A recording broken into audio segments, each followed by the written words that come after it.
अनुभवी आंखें सच दिखाते हैं, छुपाते नहीं। नमस्कार, आप देख रहे हैं अनुभवी आंखें न्यूज और मैं हूं आपके साथ संतोष गुप्ता। आइए देखते हैं बिहार की कुछ बड़ी खबरें।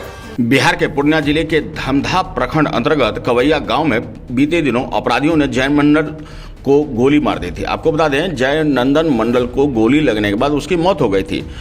आज जाप सुप्रीमो माननीय पप्पू यादव उनके आवास पर गए, उनके परिजनों से मुलाकात की। क्या कुछ उन्होंने कहा, देखिए। कि जो पॉलिसी ही बहुत गंदी है। पहले आप इसको ऐसे समझो, इसका जो एक तो अब इसका क्या लाइफ इंश्योरेंस है या नहीं है, नहीं। ये तो मुझे नहीं जानकारी, तो जब बर्बाद हो गए लोग। दूसरी चीज़, गवर्नमेंट ऐसे चीज़ों में जो एक सीमित मात्रा में कोई घर जल जाए, 11,000 रुपया के बाद वो औपचारिकता निभा के अपनी चीज़ ख़त्म कर दे। एक तो यह पॉलिसी गवर्नमेंट की बहुत खराब है। दूसरी चीज़, मुरलीगंज जैसे व्यापार, वैसे तो अब मुझको लगता है कि मुरलीगंज एशिया का जो गुलाब बाग था, और मुरलीगंज की जो मंडी थी नेपाल और मुरलीगंज और भागलपुर के बीच का, मुझको लगता है कि यह नेपाल के लिए भी केंद्र स्थल था और बिहार के झारखंड से लेकर के बंगाल का भी एक केंद्र स्थल था। लेकिन पता नहीं मुरलीगंज को किसकी गिद्ध दृष्टि पड़ी है।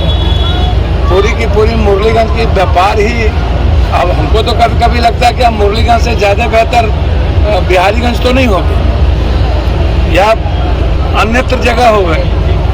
जो हालात हैं ये कहीं भी, मैं जब अभी हम बेगूसराय गए थे जहाँ स्थिति अच्छी नहीं थी, वहाँ पर मुझको लगता है कि 300 घर जल गए और सरकार नाम की कोई चीज़ नहीं थी, मुहैया कराना पड़ा पूरे परिवार को। फिर वहीं बगल में एक मथार के बगल में एक दलित बस्ती जल गया, वहाँ की स्थिति बहुत बुरी थी। जब मैं लगातार बिहार में खास तौर पर जब गर्मी का महीना होता है तो उस वक्त आग का प्रचलन बढ़ जाता है, और गवर्नमेंट को ऐसे समय में, जब गर्मी का समय हो, जब पूरी आंधी तूफान का मौसम आता है, आम के महीने में, आम के बाद भी, तो इस समय गवर्नमेंट को और भी सतर्क होने की जरूरत है। उसमें बड़े बड़े, अब कभी बनमनखी से एक ठो मंगा लीजिए, कहीं मंगा लीजिए।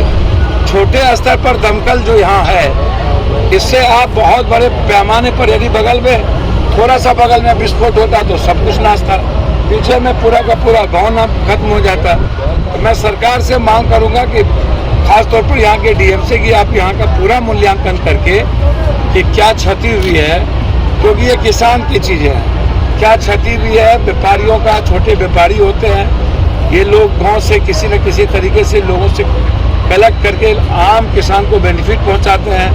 मुझको लगता है कि पूरा मूल्यांकन करके छोटे व्यापारियों की पूरी मदद करने की आवश्यकता है। बता दें कि परिजनों को धैर्य बंधाते हुए उन्होंने कहा कि तत्काल 20,000 रुपए की आर्थिक मदद की गई है और उनकी तीनों बेटियों की शादी में भी 25-25 हजार रुपए की आर्थिक मदद करेंगे। उन्होंने कहा कि अपराधियों पर सख्त से सख्त कार्रवाई हो और जल्द उनकी गिरफ्तारी हो। अब देखना दिलचस्प होगा कि ऐसे में पप्पू यादव की यह रॉबिन हुड की छवि आखिरकार चुनाव में, जी हाँ, आगामी चुनाव में क्या कुछ उन्हें लाभ दिला पाता है।